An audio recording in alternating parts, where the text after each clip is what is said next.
Mataram kuno merupakan kerajaan bercorak Hindu-Buddha, pernah berkembang di bumi Mataram, sebutan lama untuk Yogyakarta.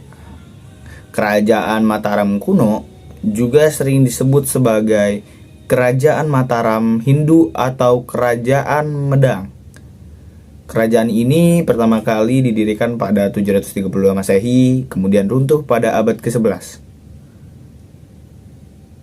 Pendirinya adalah Rakai Mataram, sang Ratu Sanjaya, sekaligus raja pertama Mataram kuno. Ia berkuasa antara 730 sampai 760 Masehi. Berkuasa hampir selama 3 dekade. Ada 3 dinasti yang pernah memerintah kerajaan ini, diantaranya dinasti Sanjaya dan dinasti Shailendra di Jawa Tengah, serta ada dinasti Isyana di Jawa Timur. Sementara puncak kejayaan Mataram kuno berlangsung pada masa pemerintahan dinasti Shailendra yang berkuasa mulai akhir abad ke-8.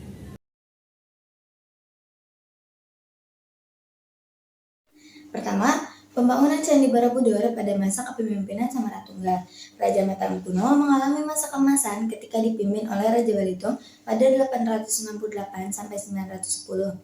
Raja Mataram kuno memang dikenal sebagai negara agraris. Lalu, aktivitas kebudayaan dalam kerajaan tersendiri tergolong sangat maju yang dibuktikan dengan peninggalan Candi Borobudur yang bercorak Buddha. Candi Borobudur diketahui sebagai mahakarya arsitektur peninggalan Buddha Kerajaan Mataram kuno yang terletak di Magelang, Jawa Tengah. Hingga saat ini, Candi Borobudur tetap menjadi candi Buddha terbesar di dunia yang setiap bangunannya memiliki karakteristik dan maknanya tersendiri. Karena alasan itulah, Candi Borobudur ditetapkan oleh UNESCO sebagai situs warisan di dunia pada 1991. Setelah sempat terkubur lama, candi ini ditemukan kembali pada 1814 ketika Thomas Stamford Raffles menjabat sebagai Gubernur Jenderal di Jawa. Sejak saat itulah, Candi Borobudur terus menjadi objek penelitian para ahli dari dalam negeri maupun luar negeri. Dibangun pada masa dinasti Shailendra. Berdasarkan penelitian para ahli, pembangunan Candi Borobudur ini dibangun pada abad ke-8 saat Kerajaan Mataram kuno diperintah oleh dinasti Shailendra. Diduga, pembangunan candi berbentuk stupa ini dilakukan oleh penganut Buddha Mahayana secara bertahap. Melihat besarnya ukuran dan keunikan arsitekturnya, pembangunan Candi Borobudur memakan waktu puluhan tahun, bahkan 100 tahun lebih, dan selesai dibangun pada masa pemerintahan Raja Samaratungga pada 820 sampai 840 Masehi. Yang kedua itu ada peristiwa Gunung Meletus pada tahun 928 Masehi. Letusnya Gunung Merapi membuat kerajaan Mataram kuno hancur di kala kejayaannya. Pada saat itu, kerajaan Mataram kuno dipimpin oleh Jawawa. Alhasil bencana erupsi Gunung Merapi memaksa Mataram kuno memindahkan ibu kotanya oleh Mpok Sindok ke Jawa bagian timur. Karena kedahsyatan erupsi gunung itu membuat bangunan Candi Borobudur yang begitu tinggi terkubur oleh lahar dingin dan material tanah vulkanik. Lapisan tanahnya bergeser ke barat daya hingga membentuk gunung Dundol dan lempengan pegunungan Menoreh. Yang ketiga itu ada peristiwa bersatunya dinasti Shailendra dan dinasti Sanjaya. Sebuah piagam ditemukan di desa Cangkal, Keresidenan Kedu, yang menjelaskan tentang didirikannya sebuah tempat suci yang berisi lika dekat desa Salam. Tempat suci ini dianggap sebagai tanda mendirikannya Kerajaan Mataram karena Raja Sanjaya dalam piagam disebut Rakai Mataram. Pada abad ke-8 muncul Kerajaan Mataram yang memiliki wilayah kekuasaan di Jawa Tengah dan Jawa Timur. Kerajaan Mataram kuno atau Mataram Hindu adalah istilah untuk menyebut dinasti Sanjaya dan Shailendra. Awalnya, Kerajaan Mataram kuno berdiri dengan 2 wangsa atau keluarga, dan pendiri wangsa Sanjaya adalah Raja Sanjaya yang menggantikan Raja Sana. Setelah Raja Sanjaya wafat, kekuasaan Kerajaan Mataram kuno dipegang oleh putra Shailendra, pendiri wangsa Shailendra. Sekian, terima kasih. Itu dia 3 peristiwa penting yang ada di Mataram kuno. Kerajaan Mataram kuno sudah berdiri dan berkuasa cukup lama. Bahkan kerajaan ini dipimpin oleh 3 dinasti. Selain itu, kerajaan ini pernah tercatat loh melakukan perpindahan ibu kota yang semula berada di Jawa Tengah lalu berpindah ke Jawa Timur. Berikut merupakan nama-nama raja yang pernah memimpin kerajaan Mataram kuno.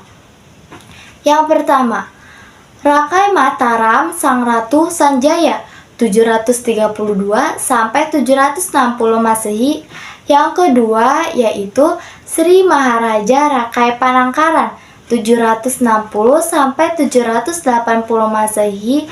Yang ketiga yaitu Sri Maharaja Rakai Panunggalan atau Dharma Tungga 780 sampai 800 Masehi. Yang keempat yaitu Sri Maharaja Rakai Warak atau Indra Sailendra 800 sampai 820 Masehi. Yang kelima yaitu Sri Maharaja Rakai Garung atau Samaratungga 820 sampai 840 Masehi. Yang keenam yaitu Sri Maharaja Rakai Pikatan Dana Maharatu Pramodawardhani 840 sampai 856 Masehi. Yang ketujuh, Sri Maharaja Rakai Kayuwangi alias Dyah Lokapala tahun 856 sampai 882 Masehi. Yang kedelapan ada Sri Maharaja Rakai Watuhumalang tahun 882 sampai 899 Masehi. Yang kesembilan ada Sri Maharaja Rakai Watukara Dyah Balitung tahun 899 sampai 915 Masehi. Yang ke-10 ada Raja Daksa tahun 915 sampai 919 Masehi. Yang ke-11 ada Raja Tulodong tahun 919 sampai 924 Masehi. Yang ke-12 Raja Sumbadiyah Wawa tahun 924 Masehi.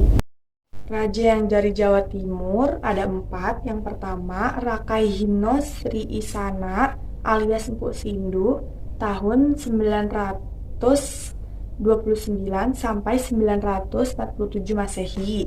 Yang kedua ada Sri Lokapala dan Ratu Sri Isana Tunggawijaya tahun 947 Masehi. Yang ketiga ada Wakutawangsawardhana hingga tahun 985 Masehi. Yang terakhir, yang keempat itu Dharma Wangsa Teguh tahun 985 sampai 1007 Masehi. Kejayaan kerajaan Mataram kuno terjadi pada masa pemerintahan Raja Dyah Balitung dari dinasti Sanjaya. Pemerintah Sri Maharaja Rakai Watukura Dyah Balitung Sri Dahmodaya Masambu terjadi selama 12 tahun, yaitu antara tahun 899 sampai 911 Masehi. Perkembangan di masa kejayaan kerajaan Mataram kuno terjadi di berbagai bidang, baik bidang ilmu, pengetahuan, budaya, politik, sosial, dan kesenian. Masa kejayaan dari Mataram kuno terjadi pada akhir abad ke-8 saat dipimpin oleh dinasti Syailendra. Kerajaan Mataram kuno bercorak Hindu-Buddha yang berdiri di Jawa Tengah bagian selatan pada abad ke-8. Kemudian kerajaan pindah ke Jawa Timur pada abad ke-10. Selama masa pemerintahan kerajaan Mataram kuno diperintah oleh puluhan raja dari 3 dinasti yang berbeda, yaitu dinasti Sanjaya, Syailendra, dan Isyana.